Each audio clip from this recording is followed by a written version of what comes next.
নমস্কার, আমি শ্রী বিপ্লব শাস্ত্রী। আপনারা দেখছেন ভাগ্যের দিশারি ইউটিউব চ্যানেল। এই ভাগ্যের দিশারি ইউটিউব চ্যানেলে জ্যোতিষ বিষয়ে আলোচনা করে থাকি। আজকেও ঠিক সেরকম আরেকটি নতুন আলোচনা নিয়ে আপনাদের সামনে চলে আসলাম। আলোচনাটি খুবই গুরুত্বপূর্ণ হতে যাচ্ছে, তাই ভিডিওটি স্লিপ করে না দেখে সম্পূর্ণরূপে ভিডিওটি দেখেন, ভালো লাগবে এবং অনেক কিছু বুঝতে পারবেন। এবং এই ভিডিও দেখার পরে আপনারা উপকৃতও হবেন। আলোচনার বিষয়বস্তু থাকছে 2025 29শে মার্চ শনি কুম্ভ রাশি থেকে মীন রাশিতে প্রবেশ করেছে। এর ফলে মেষ রাশির যারা জাতক জাতিকা আছেন তাদের শনির সাড়ে সাতির প্রথম পর্যায় শুরু হলো 29শে মার্চের পরে থেকে। 7.5 বছর আপনাদের এই শনির সাড়ে সাতিটি চলবে। এখন বর্তমান আপনার রাশির দ্বাদশে, সেখানে 2.5 বছর থাকবে।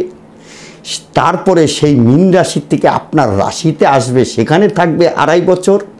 আবার আপনার রাশির দ্বিতীয় ভাব, সেখানে যখন 2.5 বছর থাকবে, তাহলে মোটামুটি কভার হয়ে গেল 2.5 বছর।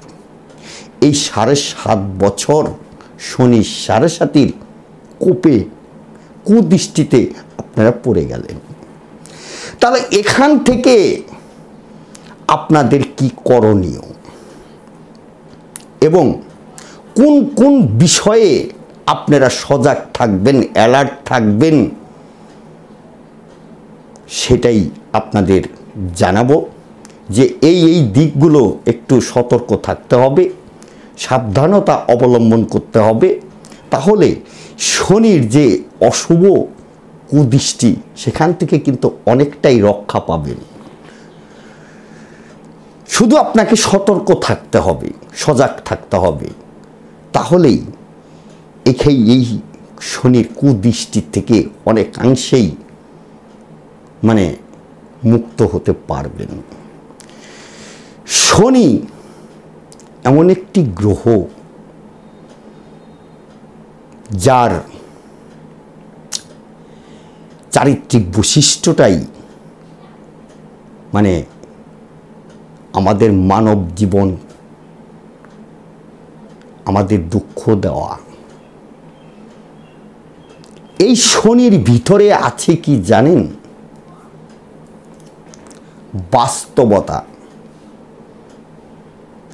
বাধা বিঘ্ন ঘটানো, দুঃখ, ক্লেশ, মনের হতাশ,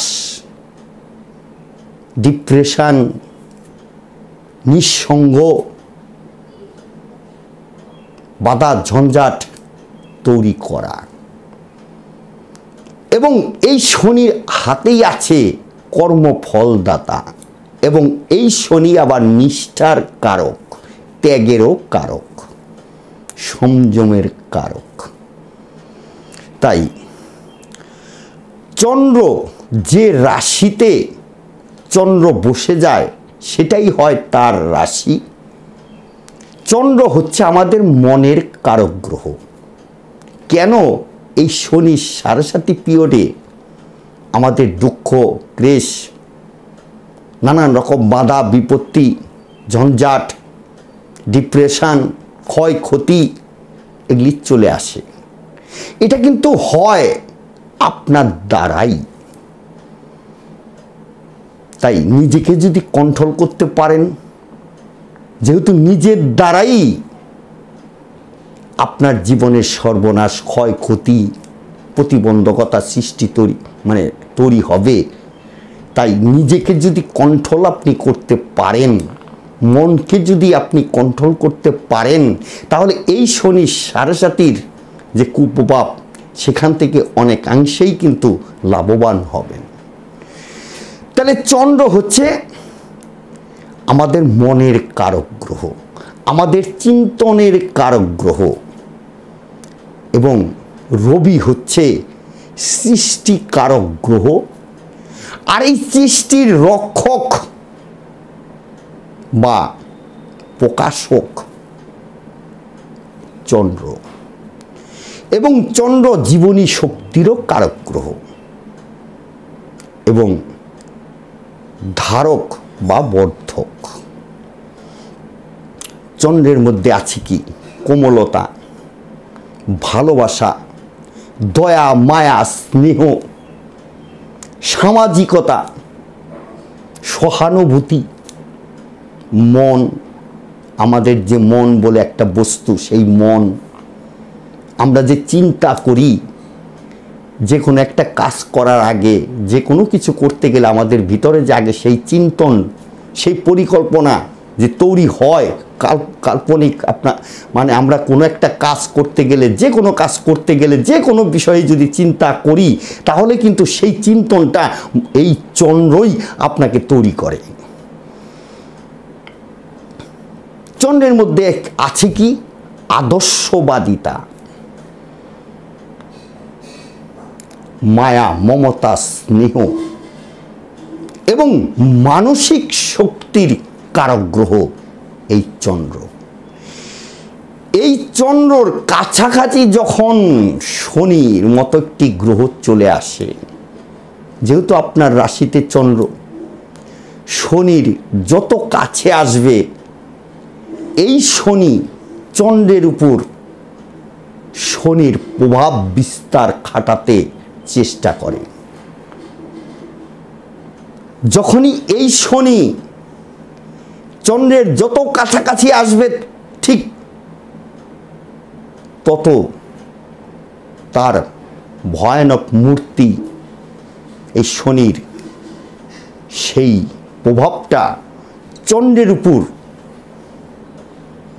প্রভাব খাটাতে চেষ্টা করে বা করে। এর ফলে আমাদের কি হয়? আমরা ঘাবড়ে যাই, আমাদের চিন্তা ভাবনা সব কিছু ডাইভার্ট হয়ে যায়, দিশাহারা হয়ে পড়ি। আমরা তখন একটা ভালো কাজের চিন্তা যখন করছি, সেই ভালো চিন্তাটাকে এই শনি আপনাকে অন্য রাস্তা বা ডাইভার্ট করে নিয়ে অন্য রাস্তার দিকে নিয়ে চলে যায়।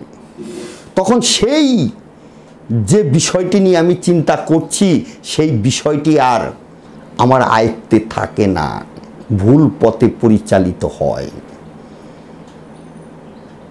বুঝতে পারছেন রহস্যটা, এই শনির সাথে রহস্যটা? কারণ শনির মধ্যে আছে বাধা, ঝঞ্ঝাট, হতাশ, এই যে তার চারিত্রিক বৈশিষ্ট্য, সেই চারিত্রিক বৈশিষ্ট্যটাই এই চন্দ্রের উপরে ফেলার চেষ্টা করে এবং চন্দ্রের উপর প্রভাব খাটিয়ে আমাদের তখন ডিসব্যালেন্স করে দেওয়ার রাস্তায় নিয়ে যায়। সেখান থেকে আমাদের অর্থ কষ্ট, অর্থ বিষয়ে যখনই কোনো কিছু চিন্তা ভাবনা করব যে কিভাবে অর্থ বেশি করে ইনকাম করা যায়, সেই জায়গাটাকে আপনাকে মানে ডিস্টার্ব করবে। যখন আপনি বিজনেস নিয়ে চিন্তা ভাবনা করবেন, আরও মাথা ঘামাবেন, সব কিছুই তো মাথা না ঘামালে, চেষ্টা না করলে তার সফলতা কখনোই ফল পাওয়া যায় না। সেইখানেই আঘাতটা এই শনি করে বসে। সেই সঠিক চিন্তাই আপনি করতেছিলেন, সঠিক রাস্তায় আপনি নির্বাচন করছিলেন, কিন্তু শনি আপনাকে পিছন থেকে এমনভাবে প্রভাব বিস্তার করছে, তখন আপনার সেই চিন্তা ভাবনা যে বিজনেসের ট্রানজ্যাকশন, বিজনেস করবেন, বিজনেসটাকে বড় করবেন, তার সম্পূর্ণ ভুল রাস্তায় আপনাকে নিয়ে যায়। আপনি ভাবছেন আপনার আজকে একটা রোগ হয়েছে, কঠিন একটা রোগ হয়েছে, সেই রোগের জন্য আপনি ভালো একজন ডাক্তারের কাছে যাবেন, সেই ডাক্তারটাও পর্যন্ত আপনাকে ভুল নির্বাচন করিয়ে দেবে। সেখান থেকে কী হবে? ডাক্তারের ভুল ট্রিটমেন্ট, একটা খারাপ ডাক্তারের পাল্লায় পড়লেন, সেই রোগ নিয়ে আরও বাড়াবাড়ি হয়ে গেল। মানে এক কথায় মনের ভিতরে এতটাই প্রভাব বিস্তার করে এই শনি, এর জন্যই আমাদের এই ক্ষয়ক্ষতি, নানান রকম সমস্যা, প্রতিবন্ধকতা এই শনির সাড়ে সাতিতে ঘটে যায়। তাহলে সবটাই কিন্তু আমার দ্বারাই হচ্ছে, কিন্তু এই জায়গাটাকে যদি আপনি কন্ট্রোল করতে পারেন তাহলে শনি সাড়ে সাতির যে অশুভ প্রভাব, আমি মনে করব কিছুই করতে পারবে না এই শনি। কিন্তু সেই জায়গাটাকে ধরে রাখাটাই হচ্ছে কষ্টের বিষয়। যদি ধরে রাখতে পারেন তার জন্য কিছু শাস্ত্রীয় প্রতিকার, কিছু বিধি, কিছু টিপস, কিছু সংস্কার পালন করে সেই জায়গাটাকে ধরে রাখতে হয়। সাপোর্ট দিয়ে আপনার চন্দ্র, আপনার মন মানসিকতা, আপনার সেই জায়গাটাকে শক্তিশালী করে রাখার মতো তৈরি করতে হবে। তবে দেখবেন এই শনি সাড়ে সাতির অশুভ ফল ভোগ করবেন না। এবার মেষ রাশি হচ্ছে মঙ্গলের রাশি, এটাও আপনাকে ভাবতে হবে। শনি মঙ্গল দুটি বিপরীত গ্রহ,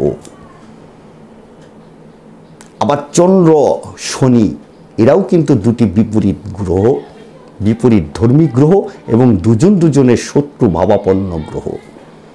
তার জন্যই মেষ রাশির মানুষেরাও কিন্তু যথেষ্ট অশুভ ফল পাবেন এই শনির সাড়ে সাতিতে। যদি আমি যে পয়েন্টগুলো বললাম কেন আপনার উপরে সেই প্রভাব বিস্তার করে শনি, সেটাকে কিভাবে ধরে রাখবেন সেটাও আমি ব্যাখ্যা দিয়ে গেছি। কেন এই ঘটনাগুলো আমাদের সঙ্গে ঘটে সে ব্যাখ্যাও আমি দিয়ে গেছি, একবার ভাবুন। তাহলে প্রথমেই বলবো আপনার স্বাস্থ্য বিষয়ে অ্যালার্ট থাকুন, যাতে আপনাকে ভুল রাস্তায় নিয়ে না যায়। অর্থ বিষয়ে সেটাকেও আপনাকে সজাগ থাকতে হবে। কর্ম বিষয়েও আপনাকে সেই জায়গাটাকে খুব মজবুতভাবে, কঠোরভাবে ধরে রাখতে হবে, যাতে শনি আপনাকে বিভ্রান্ত করতে না পারে। যারা ব্যবসা বাণিজ্য করছেন সেই ব্যবসা বাণিজ্যের জায়গাটাকেও জানি বিভ্রান্ত করতে না পারে। এই জিনিসগুলোর উপরেই শনি প্রচণ্ডভাবে প্রভাব বিস্তার করতে থাকে। প্রতিবেশী, আপনার যারা শত্রু, আপনার সন্তান যারা প্রেম করছেন তাদেরকেও বলবো সতর্ক থাকুন, যাতে শনি আপনাদের প্রভাব বিস্তার করতে না পারে, আপনাকে ভুল দিকে রাস্তা না দেখিয়ে দেয়। কথা বলার ধরন, খাদ্যাভ্যাস, সেটার উপর খেয়াল রাখুন। এই কয়েকটা বিষয়ের প্রতি যথেষ্ট সজাগ থাকুন এবং আপনি যে চিন্তা করবেন যে বিষয়ের প্রতি, সেই চিন্তাটা যেন শনি কিছুতেই প্রভাব ফেলতে না পারে সেদিকে সজাগ থাকুন। তাহলে যদি বলেন কিভাবে আমি সজাগ থাকব, আমাকে যদি অটোমেটিক সে মানে প্রভাবিত করে, এইখানেই হচ্ছে একটা কথা। আপনি নিজে নিজে চেষ্টা করে দেখবেন, নেগেটিভ চিন্তা ভাবনাই বেশি চলে আসবে, কিন্তু সেই নেগেটিভটাকে বাদ দেওয়ার চেষ্টা করবেন, পজিটিভ চিন্তা ভাবনাগুলো করতে থাকবেন। তাই দেখবেন অনেক জ্যোতিষী বলে থাকে এই শনি সাড়ে সাতি পিরিয়ডে নিজেকে সৎ, সংযম, নিষ্ঠা, ভগবানের উপাসনা করা, এই কাজগুলো করতে বলে। কেন করতে বলে? যাতে আপনার মন ডাইভার্ট না হয়ে যায়। এই হচ্ছে বিষয়। কিছু শাস্ত্রীয় আরও প্রতিকার আছে, সেই প্রতিকারের মাধ্যমে আপনাকে আরো সুন্দরভাবে গার্ড করে আপনি রাখতে পারেন আপনার মাইন্ডকে। এই হচ্ছে বিষয় নিঃশ্বাসীর মানুষদের। তাই ভিডিওটি আর বড় করলাম না। নতুন দর্শক বন্ধুদের বলবো, যদি ভালো লাগে আমার এই কথাবার্তা এবং যুক্তিসঙ্গত এবং বাস্তবের সঙ্গে মিল আছে, তাহলে আপনাদের বলবো নতুন দর্শক বন্ধুদের চ্যানেলটিকে একটু সাবস্ক্রাইব করুন, ভিডিওটি শেয়ার করে দিন, আর 5টা দর্শক বন্ধুরা যাতে দেখতে পায়। আর একটা কথা বলি, আপনারা যদি কেউ ব্যক্তিগতভাবে আমার সঙ্গে যোগাযোগ করতে চান তাহলে আমার একটা অনলাইন সিস্টেম চালু আছে। সেই অনলাইন সিস্টেমের মাধ্যমে আপনারা আপনাদের জন্মকুণ্ডলী ঘরে বসেই সূক্ষ্ম বিচার বিশ্লেষণ করাতে পারেন, প্রতিকারও করাতে পারেন। আজকের মতো বিদায় নিচ্ছি। শনি যেন সর্বদাই